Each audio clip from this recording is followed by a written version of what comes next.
নমস্কার, আমি অ্যাস্ট্রো আচার্য সুস্মিতা শাস্ত্রী। আজকে আমি চন্দ্রগ্রহণ এবং পূর্ণিমা নিয়ে কিছু বলবো।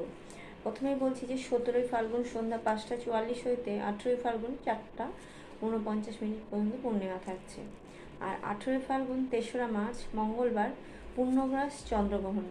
গ্রহণ স্পর্শ সময় হচ্ছে 3:20 হইতে পূর্ণগ্রাস সমাপ্তি হবে 5:43, কিন্তু গ্রহণ মোক্ষ রাত্রি 6:48। এই গ্রহণ মেষ, মিথুন, কর্কট, তুলা ও মীন রাশি দর্শনে শুভ, কিন্তু মেষ রাশি যদি ভরণী নক্ষত্র হয় তবে তার দেখা উচিত নয়। ইহা ছাড়া অন্য রাশি জাতক জাতিকাদের জন্য অশুভ। যদি কোনো কারণে দর্শন হয়ে যায় তাহলে ব্রাহ্মণকে যথাসাধ্য দান ধ্যান করতে হবে।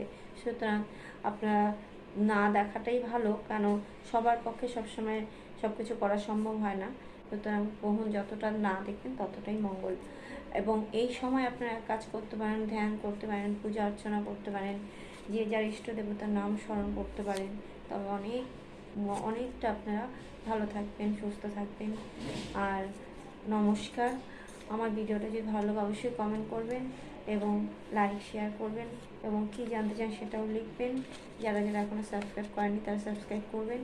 এবং আমার সাথে যদি কেউ যোগাযোগ করতে চান, আমার ফোন নাম্বার আছে 9123841700। আমি অনলাইন প্রেডিকশান করি। নমস্কার, আসছি।